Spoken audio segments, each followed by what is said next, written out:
पारा 50 डिग्री तक पहुंच जाता और लोग अपनी सूखी आंखों में आस लेकर पानी बरसने का इंतजार करते।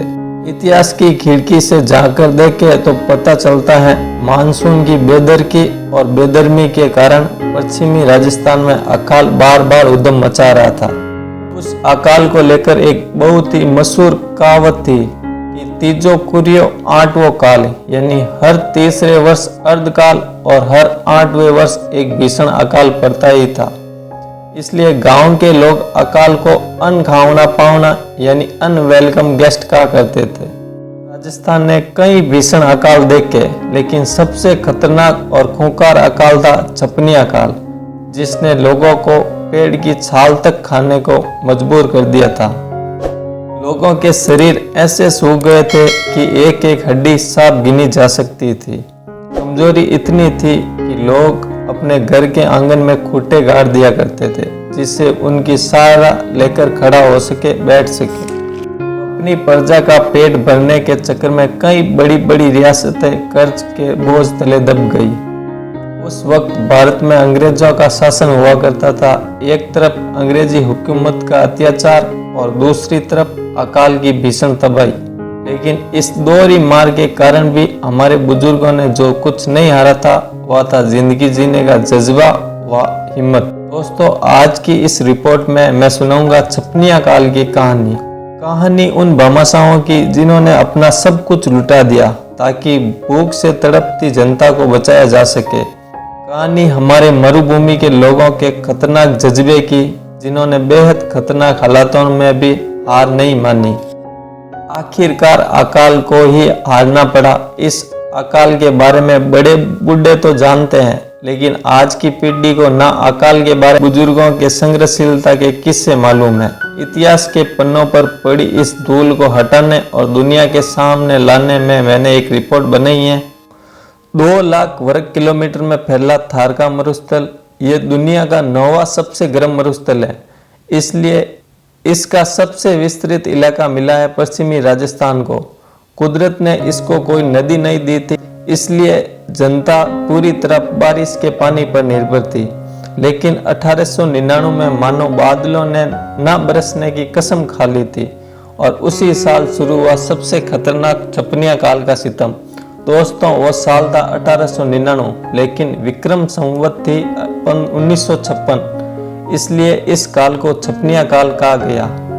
राजस्थान, पंजाब, गुजरात और मध्य भारत के कई क्षेत्र इस काल से प्रभावित हुए थे। इतिहास के पन्नों में इसे त्रिकाल नाम भी दिया गया, क्योंकि उस समय अन्न, जल, यहाँ तक कि पशुओं का चारा भी खत्म हो गया था।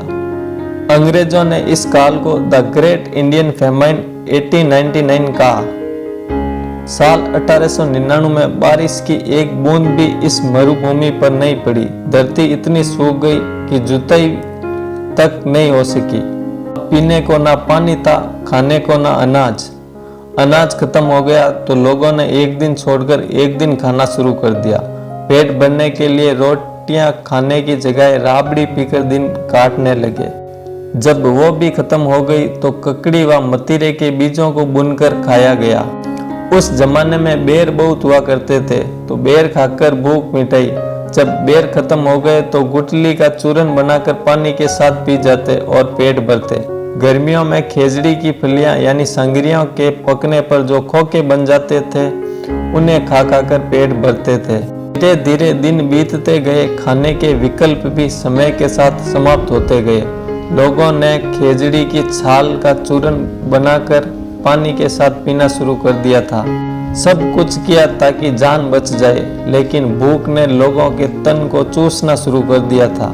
लोग खड़े खड़े हड्डियों के ढांचों में तब्दील होना शुरू हो गए।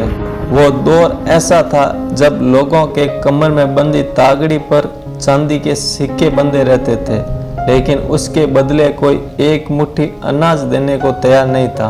अनाज का मोल चांदी और सोने से भी ज्यादा हो गया था। हालात इतने खराब हो गए थे, लोग पैसों को छोड़कर अनाज चुरा लेते थे। भूख की हालात में रिश्ते नाते जुलस गए थे। कुछ मनुष्य नरबख्शी भी हो गए थे। अनाज के बदले बच्चों को बेचने के भी कुछ मामले सामने आए हैं। इस दौर की सबसे कीमती चीज कोई थी तो वह अन्न ही था। किसी ओट में छुपाकर रखी जाने वाली अनाज की हांडियां खूब चोरी हुई। दिनों दिन हालात बद से बदतर हो गए। लोग यह इलाका छोड़कर दूसरी जगह पर जाने लगे ताकि उन्हें खाने के लिए कुछ मिल जाए।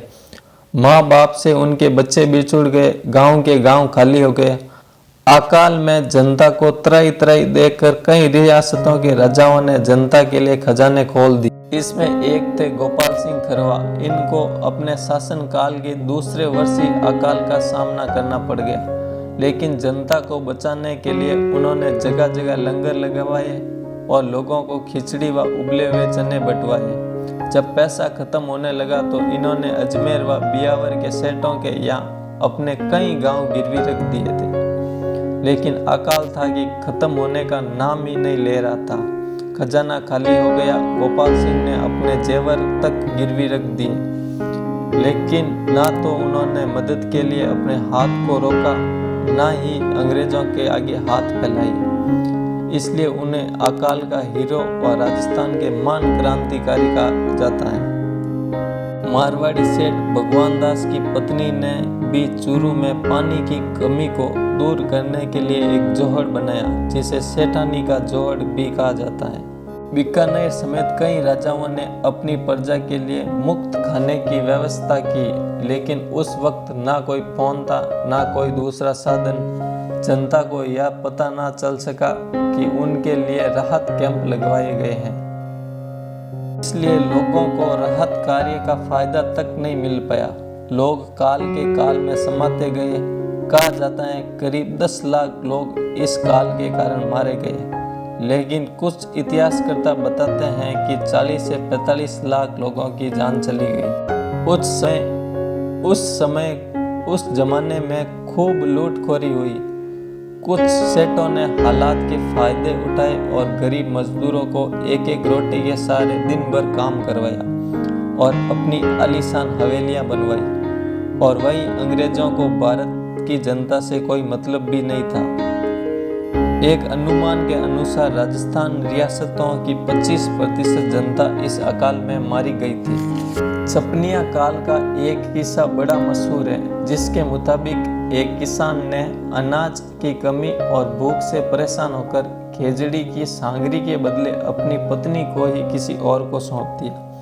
लेकिन जेठ के महीने में मानसून ने दस्तक दी। बादल गरजने लगे तो वह अपना सिर पकड़कर अपने किए पर पछतावा करते हुए कहा, आंदो रह गयो उंगली, आंदो रह गयो छाछ, सांगर सट्टे दण गई, अब मदरो मदरो गाज। जिसका मतलब है बादल अब उमड़ कर भले ही खूब गरज रहे हो, लेकिन भूख को जो नुकसान पहुंचाना था वह पहुंचा दिया।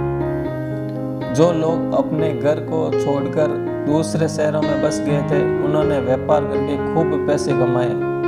यही कारण है कि देश के कोने कोने में मारवाड़ी व्यापारियों की तुत्ती बोलने लगी। इन व्यापारियों ने अपने गांव में खूब जोवड़ व कुंड बनवाए।